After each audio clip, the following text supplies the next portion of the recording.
Hello, and welcome to the Carnival of Ruin. My name is Gretchen Studlien-Webb. I'm Urrutia. And I'm Constance. Please enjoy the virtual tour of the gallery. Hi! Welcome to the Carnival of Ruin!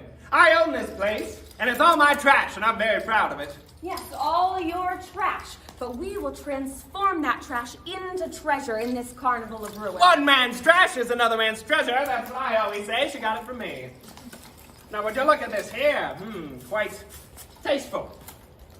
Coffee stirs. What used to stir coffee is now a corset for our target girl. Do you know, Charlie, that these single-use plastics drift down to the ocean and contaminate our waters for our fish that live there? It's a good snack for the little fishies. Follow me. Oh, watch your step there, tightrope walker. Nothing.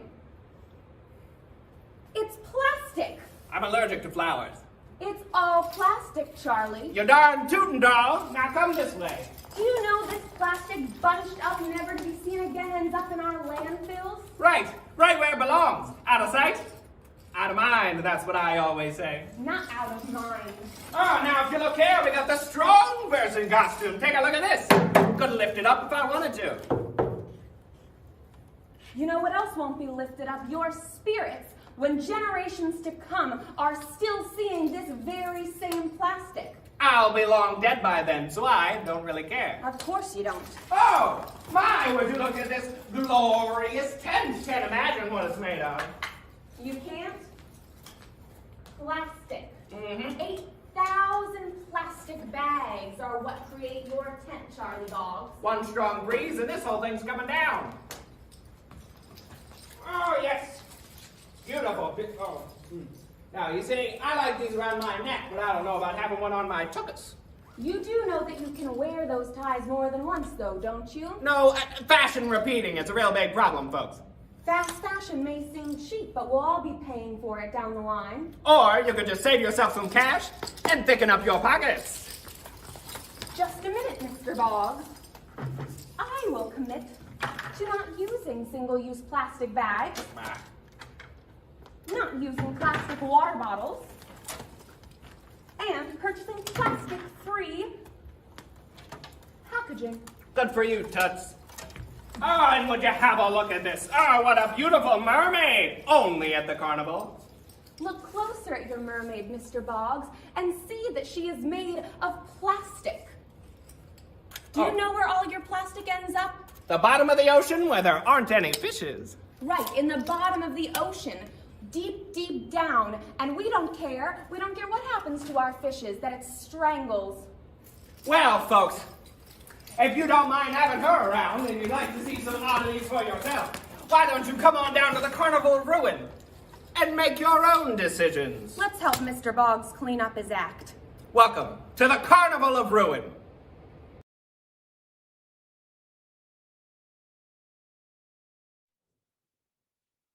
Next is the first reading of the dialogue by Jeremy Gable. Our actors are James Saracena and Emma Johnson. Please enjoy. Carnival of Ruin. Setting: a carnival made of and filled with garbage. The exact time and place cannot quite be determined, but it is not far from right now and right here. Scene 1. The Carnival of Ruin with your esteemed host, Charlie Boggs. We're at a carnival made of and filled with garbage. During the pre-show, we see jugglers, hula hoopers, unicyclists, perhaps a band or a drum line.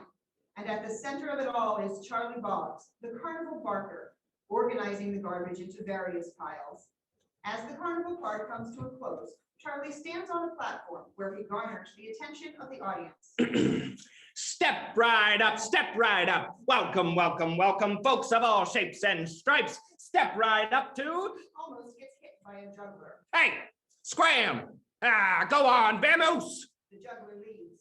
Yes, folks, step right up to the... He almost gets run over by a unicycle. What's the big idea? Go on, ankle it. The unicyclist leaves. Step right up to the... Hit by a flying hula hoop. This is not at all how I pictured my day going. The hooper comes in, grabs their hula hoop, and leaves.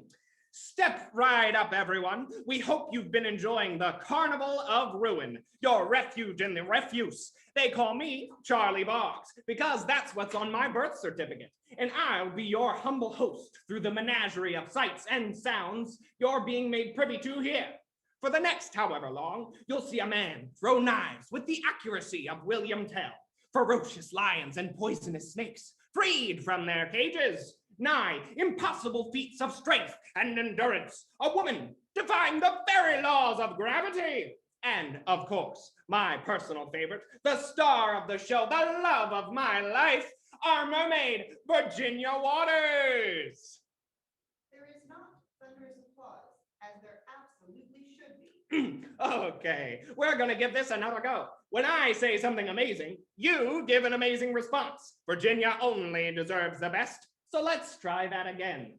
The star of our show, the love of my life, our mermaid, Virginia Waters. The audience breaks out into thunderous applause. Now you're on the trolley. We got a real sock dollar here for you folks. So let's get started. Doom! Sophie Hudson, the fortune teller, enters through the crowd, making her way to the front. What? Who said that? Doom! You lead a life of doom. Who are you? My name is Sophie Hudson, and I am the one who sees events that are yet to come.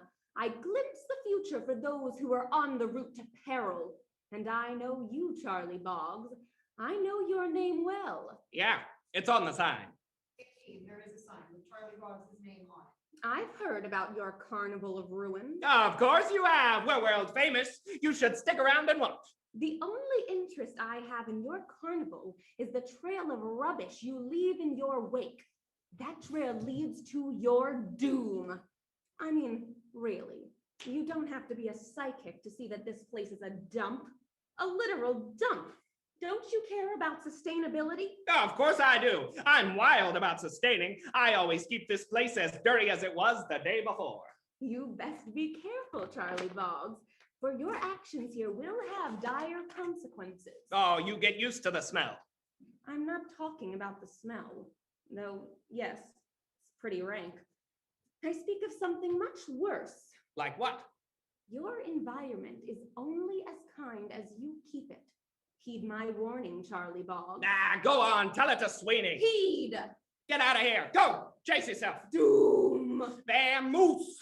Sophie is gone. Pay no attention to that Mrs. Grundy over there.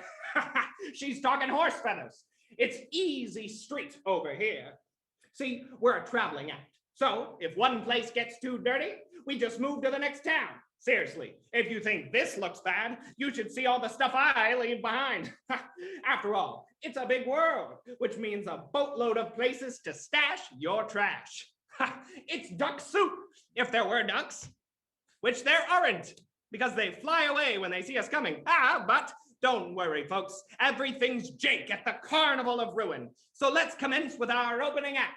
Folks, please join me in welcoming Nathaniel and his nefarious knives. The audience applauds. No one enters. Nathaniel and his nefarious knives. Applause. No one enters. Nathaniel and his nefarious knives. An attendant enters and whispers in Charlie's ear. He what? He can't quit. Where is he? Calgary? As in Canada? What's in Calgary? What do you mean clean air? It's air. It can't get dirty. See? Clean as a whistle. Fine, fine. Is Alberta still here? She didn't move to Alberta, did she? Good. Go. Set up. Folks, there's a slight change in the program. The role of knife thrower will now be played by yours truly, I guess. This can only go well.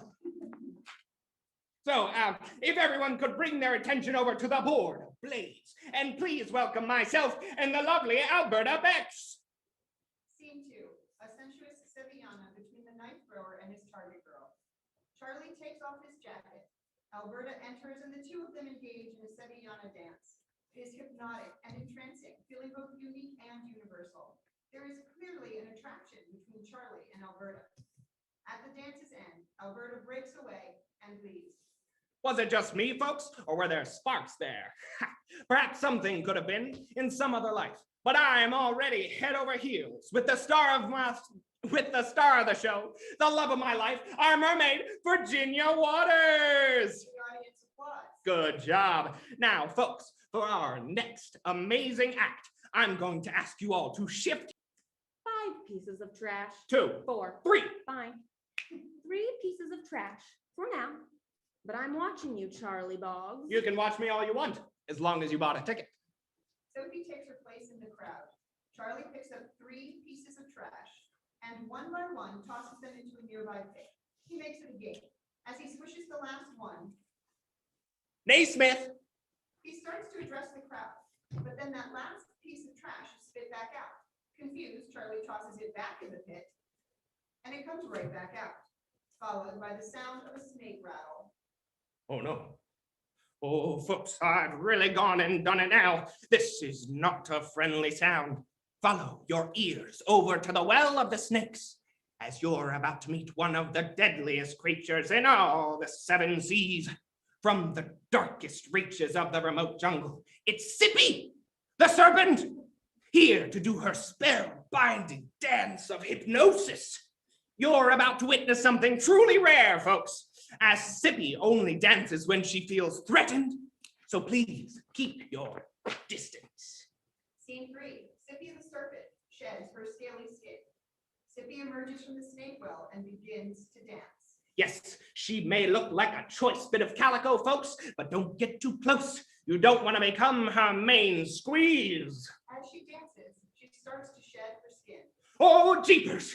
Folks, you're really in for a special treat. You see, as the seasons change, so does the snake, shaking off that which is old and emerging as someone new.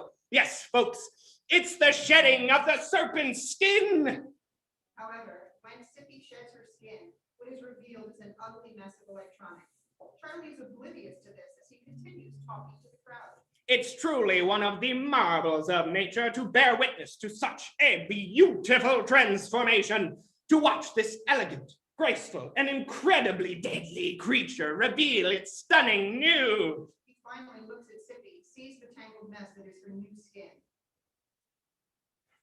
Oh, that's not. Folks, that's not supposed to be there. Sippy, what's wrong, girl? Charlie starts to make his way to Sippy, but she hisses and coils in response. Sippy, Broken and hurt, Sippy exits.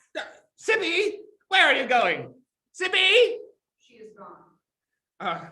Folks, I'm sorry you had to see that. I'm not entirely sure why she looked like that. I don't know what happened. Doom! That's what happened. Ugh, this blue nose. You see how it's starting to affect your show? Your environment is only as kind as you keep it. This never used to happen. Never used to happen. Have you been to the Carnival of Ruin before? I may have watched it a few times, a few dozen times. You're a fan. Was a fan. Until I saw what you were doing to every place you visited. Look at what just happened to that poor creature. What? Sippy? That could have been caused by anything. She eats mice all day. That can't be healthy. It's not the mice. It's your neglect. You look at the waste that you're drowning in. You hear the cries of those around you and you do nothing. Do you know what that means? I'm preoccupied. Doom! Right, I should have guessed that. Look, it's not that bad. See, I reuse these chopsticks. I use these all the time. They're my favorite pair. Wait, this is a different pair. Mine have more stains. Hold on. You're not reusing. You're destroying nature. Well, humans are a part of nature. So I can't destroy it. If I am it, that's a fact. No, it's really not. Well, I don't see you getting mad at the beavers. Beavers? Beavers cut down trees. Aren't they destroying nature? Aren't they destroying nature? What makes beavers so different than me? Checkmate, doll. You're flapping your gums. And you're crashing my joint, telling me how to run my show. I'm telling you to show more respect to the world around you. Well, it's my world too, ain't it? I'll do what I want with it. It's everyone's world, and you're treating it like garbage. I'm just treating the garbage like garbage. And if you just keep creating garbage, soon everything's going to be garbage. What happens when you run out of places to go? There's always somewhere else to go. Not if you keep treating every place you go like it's your own personal dump. The argument reaches a fever pitch, and we hear a lion's roar. Frightened, Sophie and Charlie flee. Charlie pokes his head back in, pointing to the lion's lair. The lion's lair's over that way, folks. But if it's all the same to you, I'm staying right where I'm at. For you've never seen a trio quite so contentious as Lynn, our ferocious lion, and the sibling Fanny and Freddie Poole, who work tirelessly to tame Lynn's vicious ways. When these three get together, it's a war of wits and wiles, and it ain't over until one stands victorious. It's the battle of the ages, folks, so enjoy the fracas. As for me, I'm gonna go hide. Scene 4. Lion tamers Fanny and Freddie Poole versus the terrifying Lynn the lion. Lynn enters, a terrifying presence, followed by Fanny and Freddie Poole, both tough as nails, both ready and willing to tame the beast. However, it turns out that despite being on opposite sides, the three of them are able to get along. They engage in a beautiful dream ballet. As they leave, Charlie and Sophie enter. Well, that was something else. Beyond convention, that. Well, wasn't it nice, folks, seeing the three of them get along so swimmingly? I'm remembering a quote. We should see life not as it is, nor as it should be, but as we see it in our dreams. That was told to me by an old Russian writer named Checkman, or Checkles. Or Chekhov? Gesundheit. Regardless, it's nice to see those three being all chummy. Makes you realize how nice this place would be if we could all just get along. Charlie, there's nothing about this place that could be called nice. But it's just how I like it. Sure, it smells. And the water tastes weird. And everyone here has unexplained coughing fits. And you can tell where all you've traveled because grass doesn't grow there anymore. But I'm not bothering no one except for myself. And the performers. And the crew. And the animals. And maybe some of the local fish, but that's it. So I'm going on with the show. And your doom, don't forget. And my doom, yes, thank you for the reminder. Folks, we're just 2 acts away before we get to the star of the show, the love of my life, the mermaid, Virginia Waters. But before she arrives, it is a bit dirty, isn't it? Certainly not worthy of the most beautiful mermaid the world has ever seen. I've said it before and I'll say it again. Virginia only deserves the best. Maybe I'll straighten up a little before she gets here. I could help. Really? That would be nice. Thank you. Oh, wait, I still need to tell the crowd about, the next. I could do it this time. I mean, no offense or condensation, but barking is an art. Not just any Joe Schmo can deal the diamonds that I give the folks. I don't know, Charlie. I've seen the show enough times to know how it's done. You know what, sure. Be my guest. He gets to picking up while Sophie turns to the crowd and with a natural ease. Folks, up next on the program is a bona fide expert in strength athletics. This daring specimen was found in a far off and remote part of the world, training in some of the most death-defying feats of endurance these two eyes have ever seen. Shift your sights to the stage of strength as we present to you the mighty Emery Spritz. How was that? Rather good. Have you considered a career in carnival barking? How are the benefits? Well, the dental's not too bad. Scene 5. Feats of strength and endurance from the mighty Emery Spritz. Emery Spritz, a guru of strength and endurance, enters, followed by a couple of doting assistants. As they perform, Charlie and Sophie watch in awe. At the end of the dance, the attendants go to assist Emery with their barbell. But what looks easy for Emery proves difficult for the attendants as one of them falls, trapped under the barbell. Emery waves to the crowd, basking in the applause as Charlie and Sophie and the remaining attendants struggle to lift the barbell. In doing so, Charlie gets trapped under the barbell.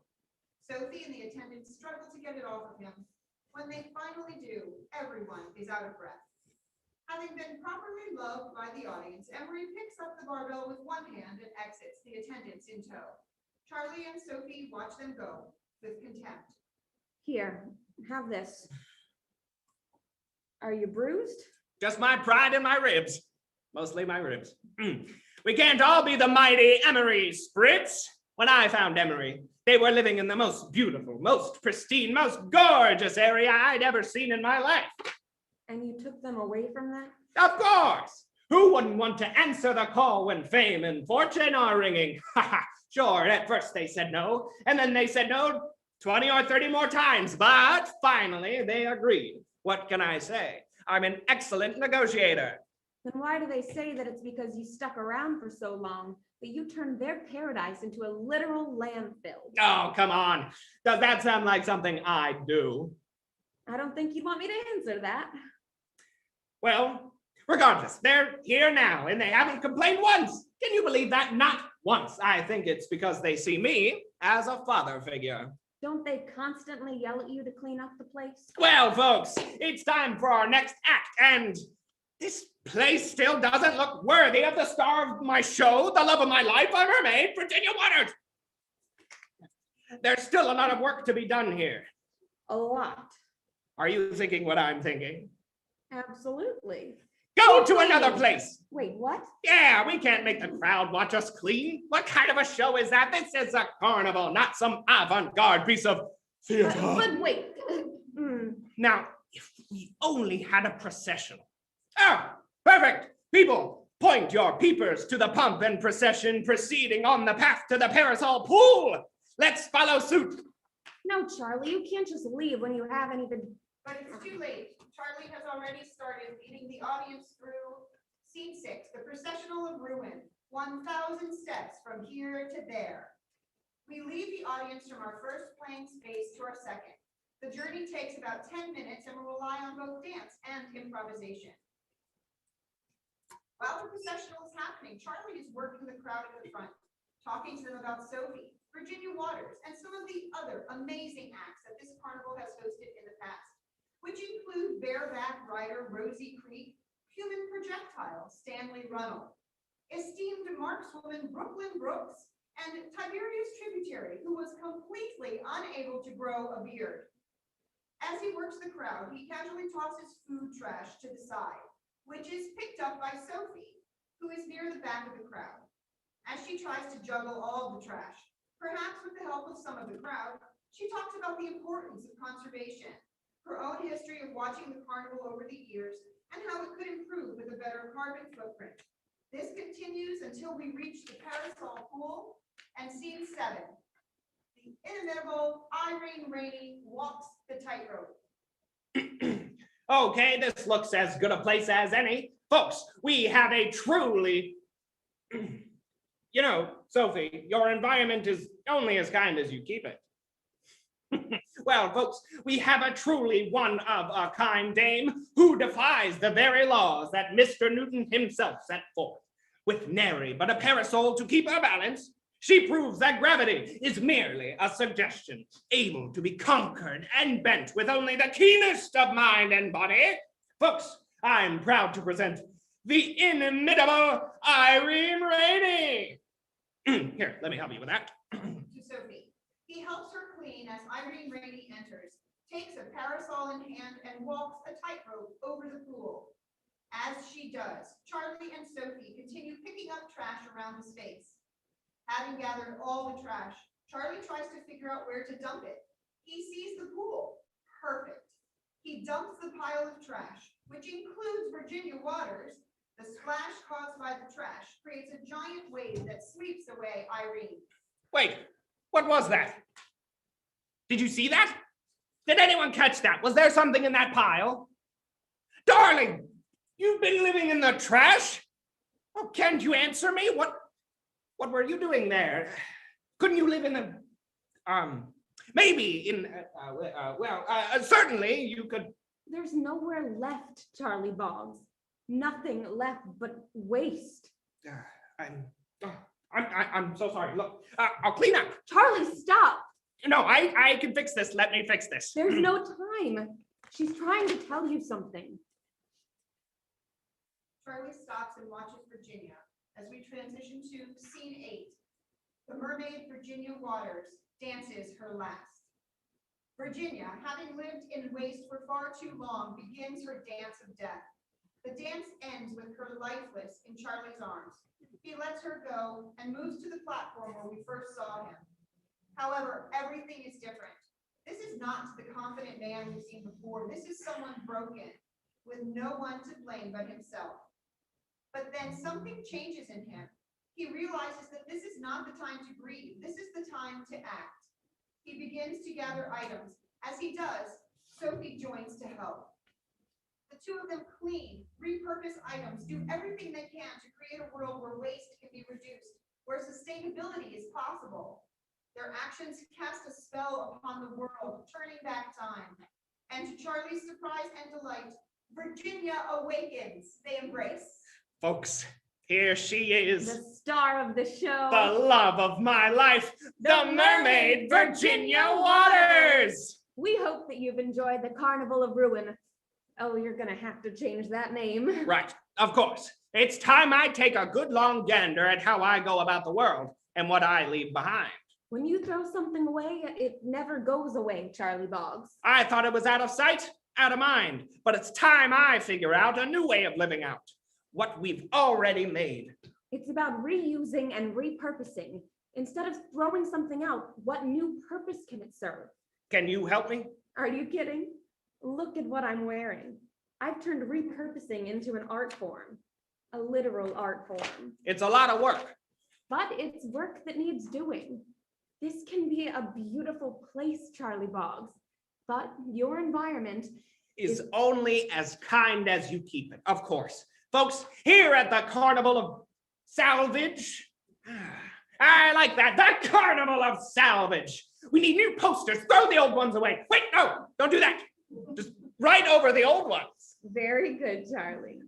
Folks, here at the Carnival of Salvage, we have found an exciting new way of living. We can make a new world where we can say yes to life. Yes to refuse and reuse. And yes to a new future for all living creatures. Step right up.